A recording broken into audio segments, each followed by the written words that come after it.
21, John chapter 1, from verse 21. It says, Then Jesus saith unto her, Woman, believe me, the hour cometh, when ye shall neither in this mountain, nor yet at Jerusalem worship the Father. Ye worship ye know not what.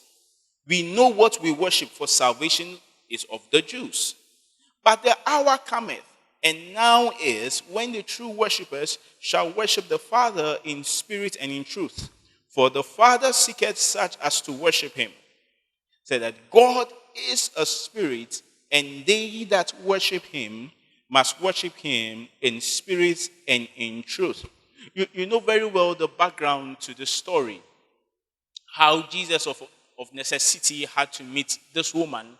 And when she met Jesus, there was nothing special. She didn't realize initially that she had just encountered the Messiah. It means you can encounter God and it will look so ordinary. It will look so normal. Jesus asked her for water. Can you imagine if at the instant she knew that it was Jesus, it was the Messiah, it was God speaking to her? Can you imagine what she would have done? But it looked so normal. It looked just like a normal guy. That's the same way you can have divine encounters that look so normal. That God can manifest himself to you, and yet there was no special feeling. There was no sensation about it.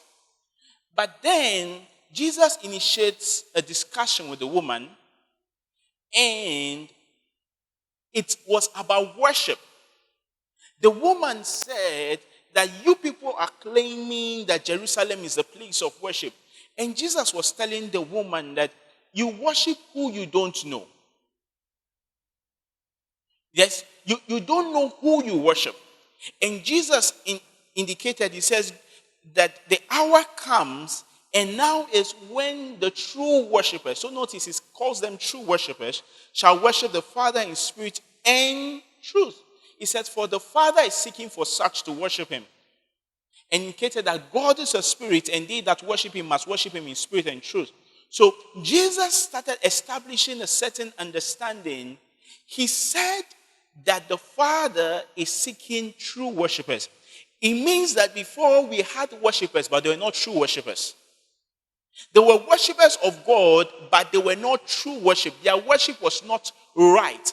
They were worshiping God all right. So these were not idol worshippers. They were worshiping God, but they were not true worshippers. And Jesus makes us understand what it takes to be a true worshiper. It's a person that worships the Father in spirit and in truth. So prior to this time, those who were worshiping the Father were worshiping him in the flesh, in the understanding of the flesh. Because these previous generations were not yet born again.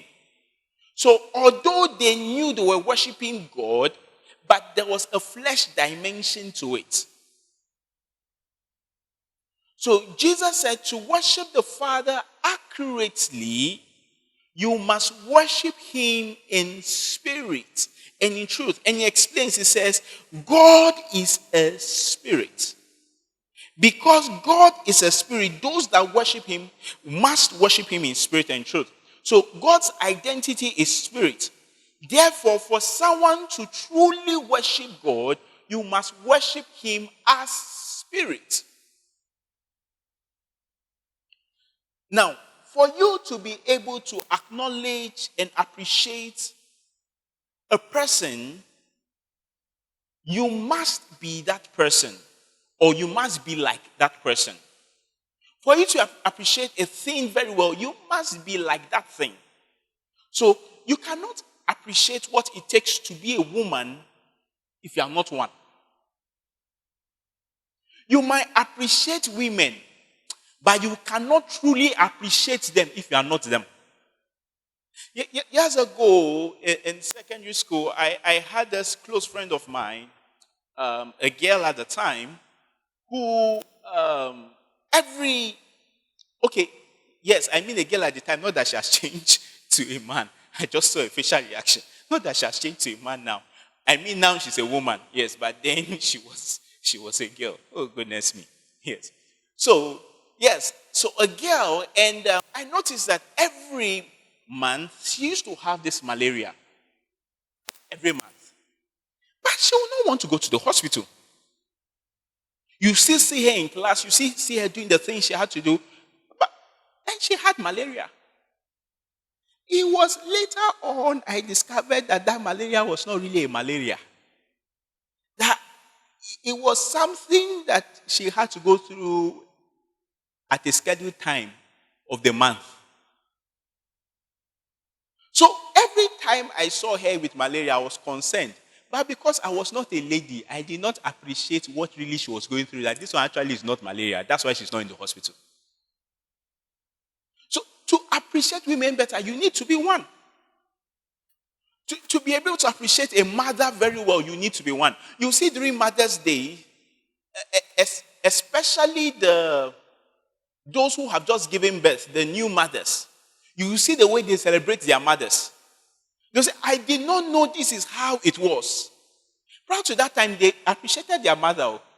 But now that they themselves have become a mother, now that they have gone to the labor ward, they understand more the intricacies of being a mother. So now they appreciate their mother better. As a child, you will not know what it takes to be a father, to be a mother, to be a parent, basically. You will not know. Your parents can get you something and you'll be so grateful for it. And guess what? The next day you ask for another one again. Why? Because you don't know what it took for them to get the money. It's when you become a parent, then you now appreciate your parents better. For a child, my dad just has the ability to get it. For another parent watching this parent will know that it took you a great sacrifice to be able to purchase this gift for your child.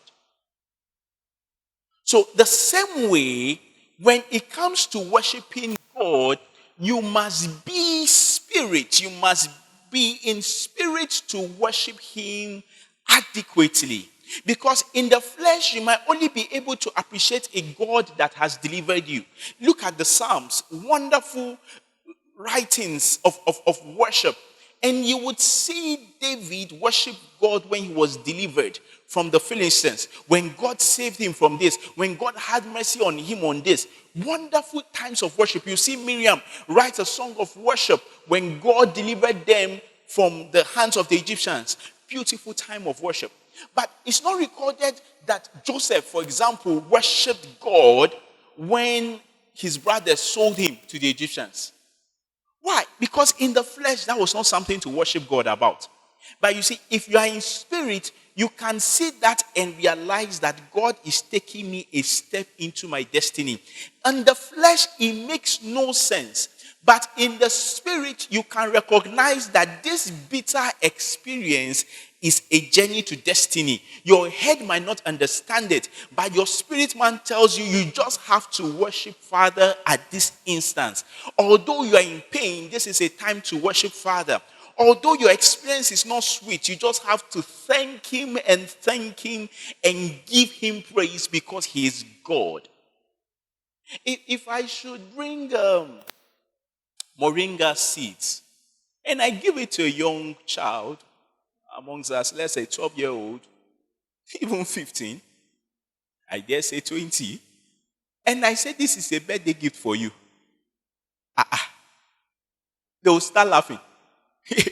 You're a very funny man. You are funny. Please bring me the gift. They will not appreciate it. But if I give that, because they know moringa seed is not sweet. But if I give that same moringa seed to someone who is 60, they will be grateful for it. Why? Although it's not sweet to the tongue, they know that it's beneficial to their health. And so they will thank me for that experience that is not sweet because there's a level they are in. It's the same way when you are in that level of spirit as a born-again person. That's what it means to be born again. To be born into that identity of spirit. Now, when you are in that place, the experience that you are giving might not be sweet, but you know it's beneficial to where God is taking you to. So we are worshiping him in spirit and in truth is because we are worshiping God in that very identity of spirit. When God told this woman, we worship him in spirit and truth, Jesus did not teach her a song. If not, we would have thought it's a kind of song that represents worshiping him in spirit and truth. But no, it's an identity. It takes a certain identity to worship him in spirit and truth. If you just graduate from a school, maybe you just finished your PhD, and a young child comes and tells you, you've done very well. You've tried. You cannot go and be opening your teeth the whole day smiling. That is a young child. He doesn't know what it means to do a PhD. But if another PhD holder looks at you and tells you you've done very well, you would realize that you feel more proud. There's more glory in that congratulatory message because it's someone like you, someone who knows what it takes to do that. The same way, if your worship of Father is going to be genuine, if it is going to be true, it's not because of the song, but it's because of the identity of the one that is worshiping, one who worships in spirit and in truth.